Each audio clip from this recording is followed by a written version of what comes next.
Hey everyone, this is Life Coach Laura, and I welcome you to Bookends of Recovery. All right, so last week we talked about the signs of a healthy recovery and a not so healthy recovery. And this week I want to share about the other question I get asked by partners. That is, should I stay? Well, the easiest answer is that's a very personal decision, and no one can or should make it but you. Spoiler alert, I'm probably going to repeat this again. And while it's an easy answer because it's right, that doesn't make it an easy decision, does it? Because some people will tell you, get the hell out while you can. Other people will say that they deserve a chance to prove themselves. I personally try to remain neutral because it really is a personal decision that only you can make for yourself. What you can do is be educated about what staying may look like. I say may because, well, everyone's just too different for me to make a blanket statement. Except for this blanket statement. I know, right? There's always the exception. If you or your children are in danger or you're being abused, please get out. There are resources available. You can visit thehotline.org. It's a free organization. If you're not real big on visiting a website, you can reach them at texting START, START, to 88788, or you can call them at 1-800-799-SAFE. I'm going to share a bit about my experience, and then I'll turn my focus over to the real star of the podcast, and that is you. So if you're not interested in hearing about my experience, I say fast forward maybe, I don't know, 10, 15 minutes. But the reason I share about my experience is because not only do I share all my drama, but I also tell you how I course corrected as I went on, because I learned from my mistakes, and God knows I made a ton. But as I've mentioned before, my husband is in recovery from SLA, which included porn addiction.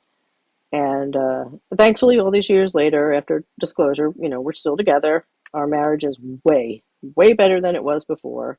And that's because both of us took the opportunity to, do a deep dive into ourselves and our healing and our recoveries. But after the disclosure, my initial decision was get the F out of Dodge, and so I did. I took my kids and I went back to my home state, and I was gone for a bit. And this gave me the time that I needed and the space that I needed to really think about what I wanted to do. And I realized that I didn't just want to heal from the betrayal and the trauma and all that. I wanted to become educated about what living with someone going through early recovery would be like. Because the last time I had done that was with my first husband, which was, 30 years ago, when I was fresh into my own recovery. Which I guess the math isn't right on that because I've been clean for over 30 years. All right, don't make me do math in my head while I'm trying to talk. But anyway, so even then, let's face it, neither of us, my first husband and I, did it right back then because we were both emotionally unhealthy. We were young, and I remained emotionally unhealthy until, long after he died.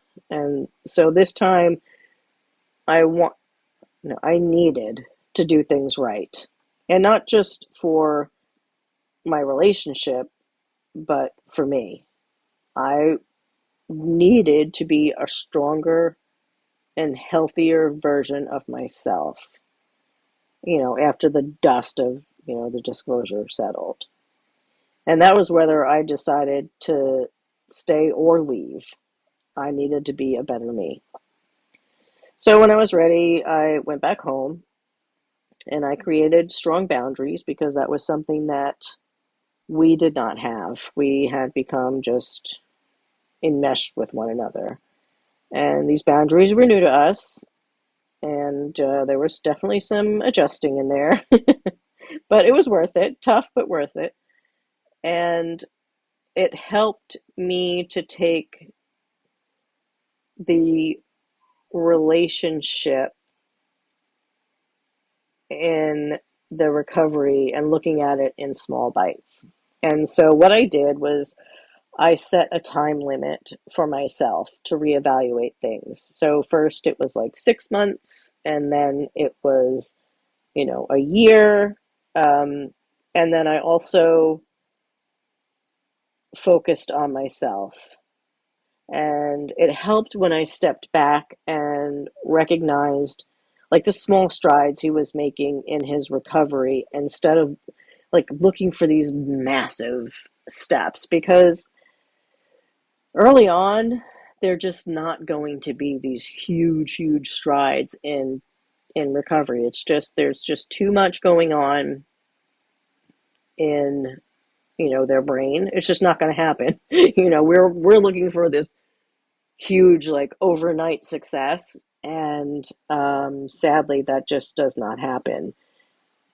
And we want it to happen, but yeah, it doesn't.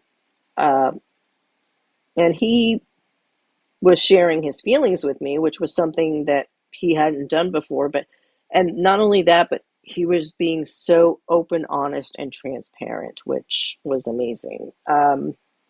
He wasn't having setbacks like he was. Like I said, like he was struggling with porn, and so in the very beginning, for him to not look at porn for a month was like holy bananas, and then he'd have a setback, and then it would be 3 months, and then a setback, and then it was 6 months, and so eventually it was like a year, and then it was like, wait a minute, how long has it been? And I think now I couldn't even tell you. It's over a decade, so I don't even know. But yeah, crazy town.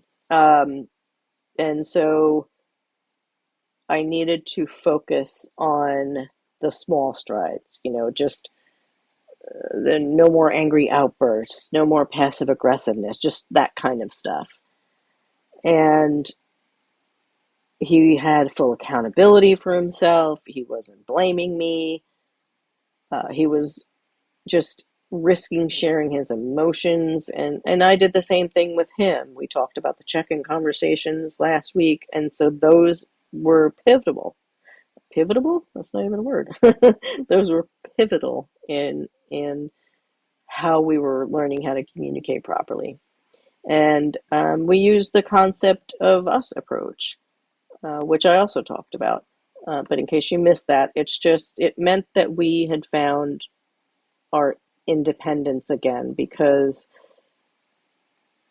it had just evolved over the years. It like went from enmeshment to a parent child relationship, and then finally to, thankfully, a healthy dynamic. But we couldn't have done that without a healthy sense of self, right? Because we both needed to remember how to stand on our own 2 feet. We needed to be, strong, healthy individuals so we could be a strong and healthy team.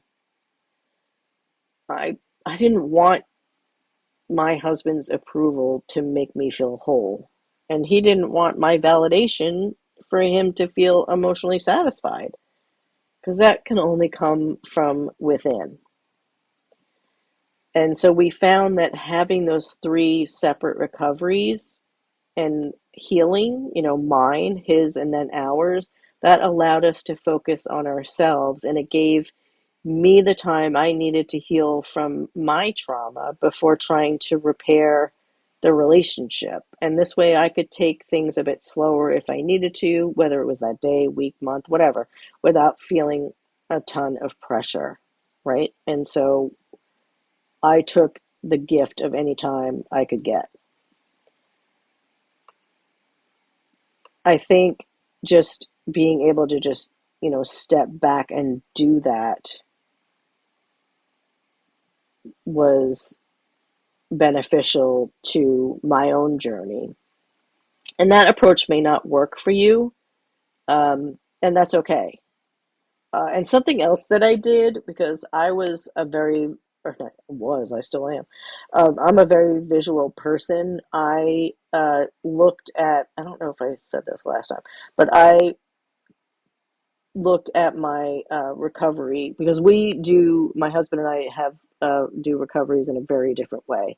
So I'm someone who, I write things down, I visualize things. I'm a doer. So if there's a workbook out there, I'm going to get it and use it. And, if I can create a worksheet, then I'm going to create a worksheet and print it out and use it. Like, that's just who I am. He's a thinker. He doesn't like to write. He doesn't like to journal. He wants to think, and then he'll do it. And so that's why there was a program back in the day called Kendeo. It's no longer around. It evolved into something else. But so he loved that program because he could be on the computer and do all the modules, and so that just worked out great for him. But anyway, and so we just do things differently. And I was able to visualize our recoveries in like these two, like imagine like moving boxes, I guess, where mine was in one, his was in another. And then I could see, my box just with my recovery toolkit in there and my, workbooks and all the things. And then his was in another one. And this way I could keep them separate so that I would not try to control whatever he was doing, right? Because goodness knows I tried. It didn't work out well. And then I could use mine and look over and see, okay, there's mine. I can reach in and get my stuff, and then leave his stuff alone. But anyway, again, there is no one size fits all. So you do what works best for you. All right, so let's shift things over to you. I want to make it clear. Not all couples can make it through addiction, right? I It's understandable. And I also want to make it clear that it is no one's fault on this. The important thing to remember is to take care of yourself and your needs, and only stay together if you're both in a healthy recovery and in healing. And it also needs to be said that there needs to be some kind of hope that things can get better. I say this because when I first started my journey, I was not sure, right? And so I was not in a healthy recovery, and I'll speak on that in a minute. But um, I thought that things were going to get better overnight. Things are not fixed overnight. They're not cured in a few months. Cured is probably a really bad word because nothing is never cured, but um, this is a lifetime of commitment for both of you. So while what I'm about to share sounds like heavy, and it is, uh, I'm all about hope, but I'm also realistic. So I'm not going to be like all sunshine and rainbows because this shit is heavy and it does take a lot of work, and I need to be realistic here. So only stay if you're willing to commit to, recovery and healing, and an understanding that this this is it's a life-changing thing, being with someone who's in recovery and possibly maybe you needing to be in healing. And that doesn't mean that addiction is going to consume every moment of every day, But in the beginning of this journey, it does feel all consuming. It won't feel like that forever. It really does not. Um, Even me, as someone who is in recovery, I am not all consumed by my addiction. My husband is not all consumed by his. I am not all consumed by my healing. And same with him. Like, it's just those but that first, oh, the first couple of months, holy bananas. Like, that was, whoo. But that was just because we were dealing with a completely different kind of beast. Uh, Most people do not go through that kind of journey. I will say each of us is going to travel on a unique path. And so we're going to heal and grow in different ways. That also means that you will know when it's time to leave your partner, if you're going to leave your partner. Whether that's the moment you suspect that's a problem, the day after, 10 years after, or never. It's a personal decision. And it's entirely up to you and only you. See, I knew I was going to say it again. But that's because it's true. Like, despite what anyone tells you, this is your life to live, no one else's. I will say that I hope if you choose to leave, that you'll look for support and healthy support to help you heal if you need it. Because odds are, if you've been living with an active addict, then that may have left footprints of, some kind of anxiety or trauma on your brain, and that can cause you to choose the wrong kind of partner again. Like, some of us may have ended up with, these guys or gals for a reason, whether that's low self-esteem, trauma in our past, your family of origin, whatever it may be. And I don't want you to end up with someone exactly like the person you just left. Like, remember I said, my first husband, um, I was not emotionally healthy when he died because I hadn't fixed all the crap from my past. And so what I ended up doing was picking up alcoholics and addicts in relationships one after the other. And I didn't even realize it until I went in and started doing emotional sobriety work. That's like, how crazy is that? Yeah, didn't even realize, oh, here's an alcoholic. Let's try to fix him. Oh, look, another alcoholic. Oh, hey, an addict. Like, just didn't even realize my own pattern. And, I just want you to be healed before you move on. If you move on, there may not even be another new person, and make sure you have a healthy support system. I want to. I know I said I was going to keep it about you, but let me just drift over back to me again. I want to give you an example. When I first found out about my husband, now remember, this is a long time ago and things have changed, but I, Googled, whatchamacallit, pornography addiction.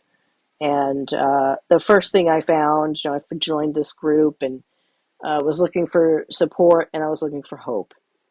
And it was slim pickings. And so I got onto a forum, and it was just an unhealthy place. But, misery loves company.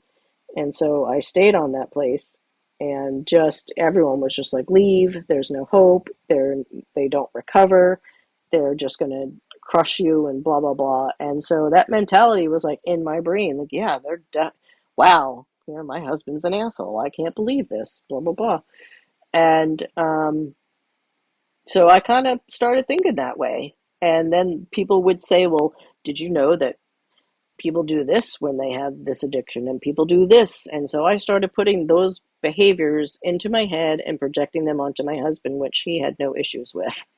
But because everyone was saying that he must have these issues, I assumed that he did, which he did not. And that's why I say you need to find a healthy support system.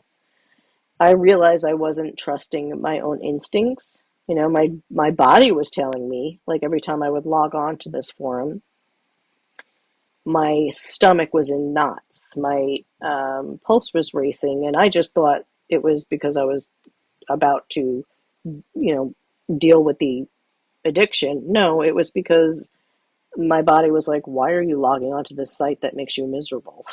And so I happened to stumble across Condeo. Like I said, it's not there anymore, but and um, that's where I found hope, because they're like, no, there are success stories. People can heal from this addiction. Like, all addicts are not doomed forever. So that's why I like to be a voice of hope. Not sunshine and rainbows all the time, but definitely hope. There are success stories out there. All right, so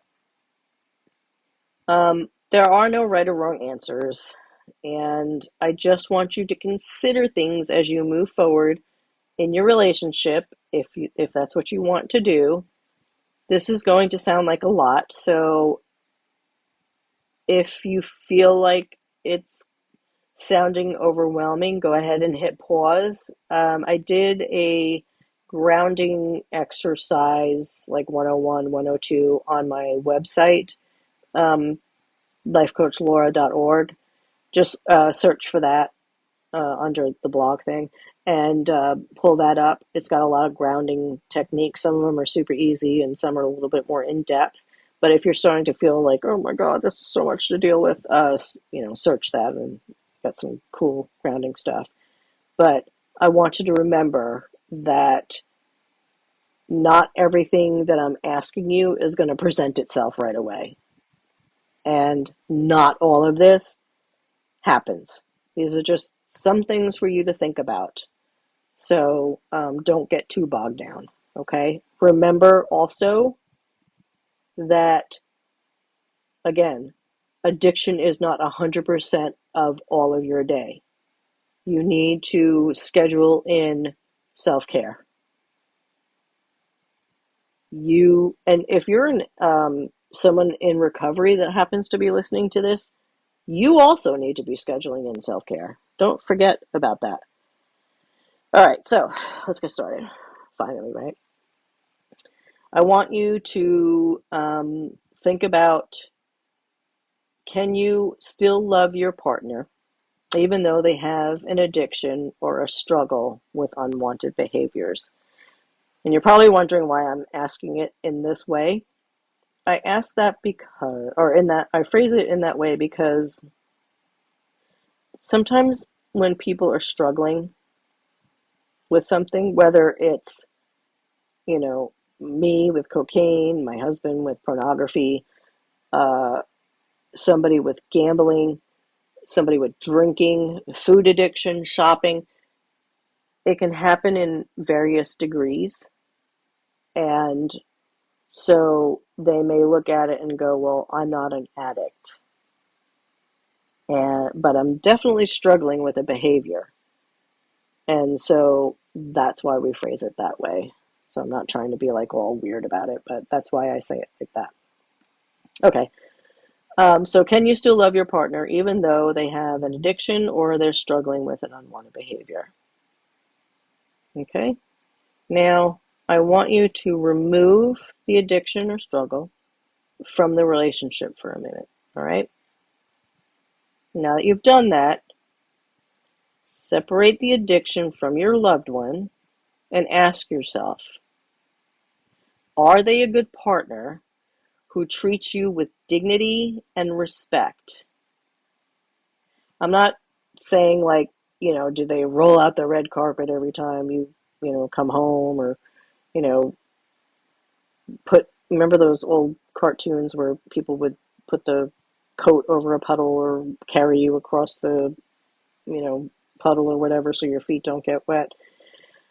Instead, I'm asking if you can see like the core of their being before the addiction wormed its way in. Now, I understand that if your partner is at the height of their addiction, like if it's got its claws like really sunk in, you might have a hard time seeing it. Um, I know that there was right before things really blew up in my house, it was hard to see the person that I married. Um, but I knew he was still in there. Like I could sense it. So can you sense that?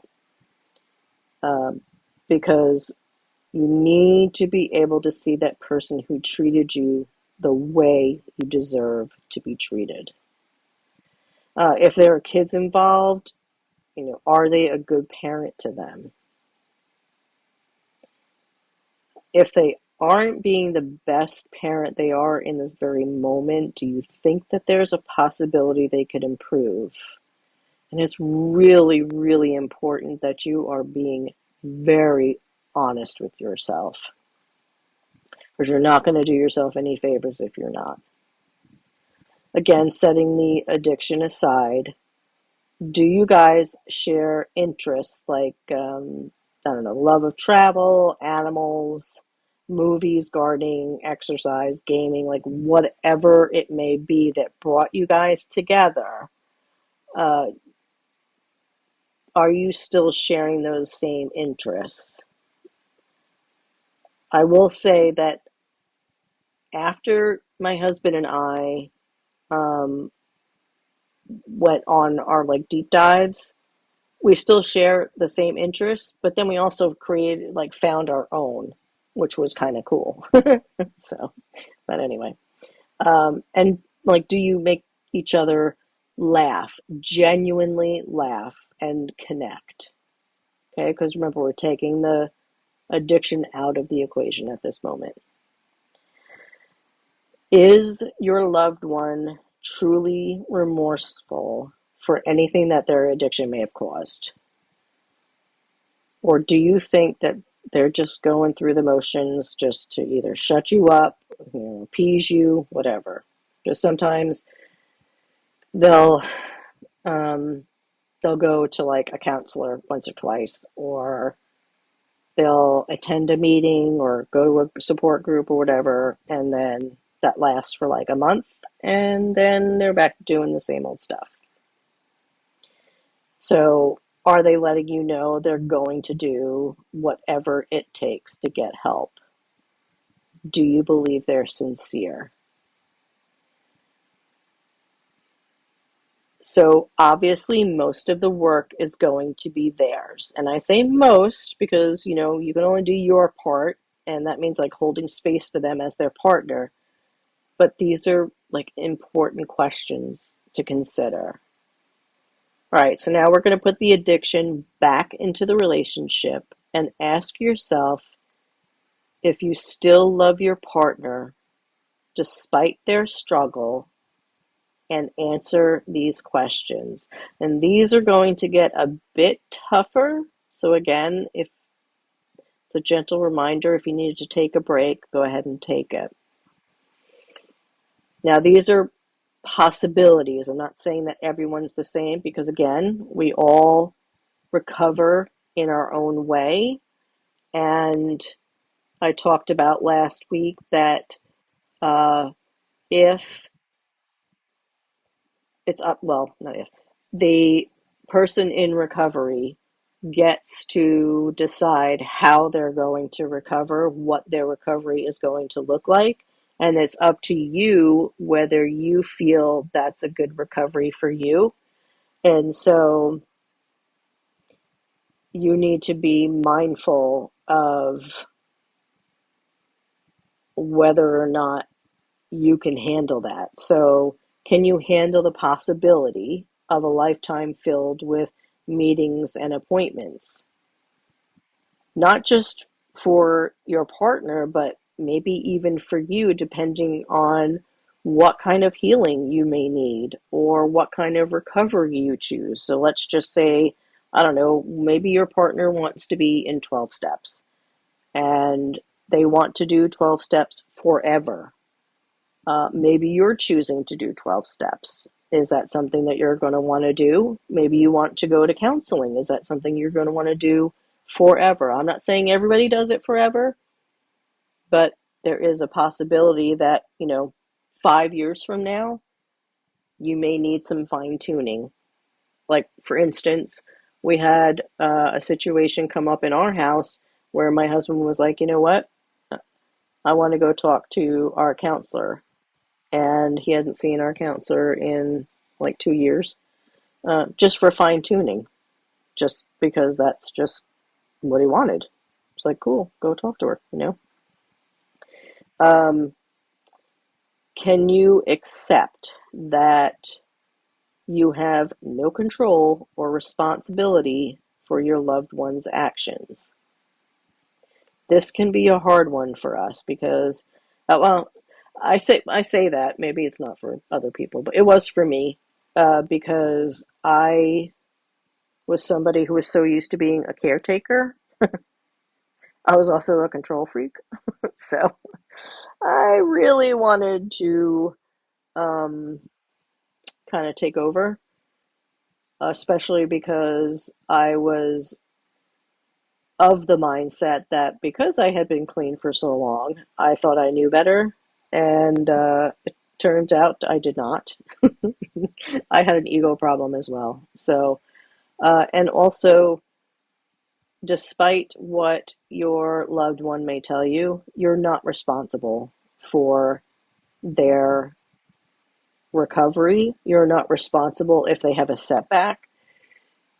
I don't care if they say that you made them angry because they were late to work, because you were slow getting out of the shower, and then they hit traffic, and then they were late, and then their boss was angry, and then because of that, the big project didn't go through, and then blah, and then they were late getting home, and then what? Now I got to take care of the kids because you're tired, and what? And you know what? No. They drank because they were stressed? No, not your fault. It may feel like it's your fault because they're yelling at you that it's your fault, but that's not your fault. There's a choice, and they made that choice. It has nothing to do with you. Now, what is your choice is how you respond. And your choice is you can say, no thanks. You have no right to talk to me like that. I'm going to walk away. And that's what you do. But you are not responsible for any setbacks or relapses. And on the heels of that, do you have a plan in place if your partner isn't able to maintain their sobriety? And if not, are you ready to start thinking about making yourself emotionally and physically prepared in case a setback occurs? So by this, I mean both short-term and long-term. So like for us, obviously, like if I decide that I'm going to start doing cocaine, I'm going to be heading for a divorce. If my husband has a setback, we have a plan in place. First time, I need to know within a certain time period. And, we have a plan in place. He has to call, his sponsor and blah, blah, blah. And, we have a game plan, that kind of thing. And then uh, if it's continual, I leave. And that's just how it works. That's the long term. So, are you ready to make that kind of decision? I also recommend for people new into the recovery world that they sit down with their partner and let them know, hey, this is my plan. This is what if I'm going to stay with you, I understand that I'm running a risk here. And you need to understand that I need to be financially prepared to walk away. And it's a very uncomfortable situation, but it is a realistic situation. So just be prepared for that. And be prepared to have a lot of uncomfortable conversations, but they need to be had. Again, the check-in conversation may help. Um, are you able to stand by them while they figure out what the root of their addiction may be, and then understand that their recovery isn't linear? So I put these two together because, again, I'm using myself as an example. I knew what the root of my addiction was, right? And so I did absolutely nothing to address it until all the shit happened with my husband. And then I went into counseling and got healed. During that time, that's when the real work starts. And so, because I had a good foundation of my recovery, because I mean, when I worked my steps, I worked my steps. Like that was, in depth. But if you're in the very beginning of your recovery and you're doing emotional sobriety, that's a lot. And so when I say recovery isn't linear, there you have to have a really good foundation. There's going to be peaks and valleys and ups and downs, and so there may be some setbacks in there, and not for everybody, but just for some people. And so it just means understanding that even if it's not a physical setback where they, gamble or shop or drink or whatever, it may be emotional because whether they're bringing up topics in group or working a stack, whatever, their journey is, if they're working on emotional stuff to figure out the root, it's going to bring up so much emotional stuff, and odds are they probably haven't figured out how to even manage emotions yet or identify emotions. So learning how to do all that in and of itself is a challenge. So it's a pretty intense journey. And so and it's, again, not your responsibility to be their caretaker, but just being able to give them space while they do that. And again, you are not their accountability partner, but just being able to provide that space and learn how to do that, and stand by them. So you have to be able to do that. And then, are you ready to work harder on yourself and your relationship? Because, and if you're not ready to work on your relationship, that's fine. Like, put that aside. But definitely working on yourself means whether you're someone who is already super independent, confident, healed, that's awesome. But if you're someone who's not, now is the time to do that. Take the opportunity to practice self care. I know this sounds silly, but when when I was going through this, I needed the reminder to, and I did not think I did not think I would need this reminder. It's so basic, but it was like, eat, sleep, and drink water. Like, how basic is that? But it's true. You just get so in your head, you forget to do the basic things. And so do those basic things. Practice self-care. Self-care is not selfish. It's just that, like that example for the airplane, the oxygen mask drops, and they tell you, put it on yourself first so you can take care of others. You got to take care of yourself. Again, working hard on yourself, on your healing, and possibly on your own recovery. So that, because again, if maybe you're somebody who, like I said, if you want to do 12 steps alongside your partner, so if you're doing Al Anon and they're going to AA, that means you're doing your own recovery and you're working hard on it. That means if a setback happens, you'll be like, okay, people, the world is not going to crash down around me. Not today. You know, can you do that? You know what? I'm going to answer that for you because, yeah, you can. Their setbacks are not a reflection of you. So remember, we're all stronger than we give ourselves credit for. If you set your mind to healing, it will happen. You can do this, and it doesn't happen as fast as we want it to, but it will happen. Don't doubt yourself. If you plant the seeds of positivity, they will grow. Okay? I think if we're willing to put up boundaries for ourselves,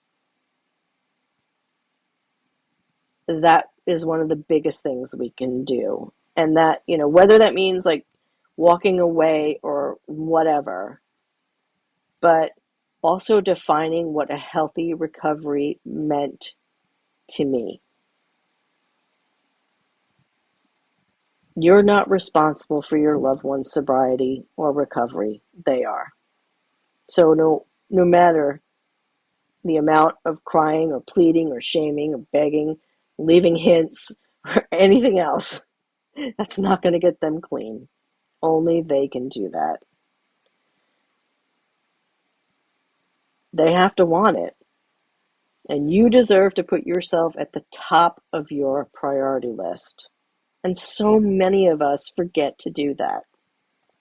So whatever you decide, I support you. And if you have any questions, let me know. Just email me. Go to my website. There's some free worksheets on there I have for like self-care, and you can download those. And you can also take a look at the whatchamacallit, the mindset on there. It's life coach. Sorry, it's lifecoachlaura.org, and on there the downloadable worksheets. I also have like move through my emotions and just affirmations and boundaries and not boundaries, but how to do self-love tips and stuff like that. So anything you need, just let me know. I do answer my emails. This is not a way to rope you in or anything. I just want you to be informed. And yeah. So anyway, I hope you learned something, and I look forward to talking to you guys again. This is Life Coach Laura wishing you a beautiful, beautiful day.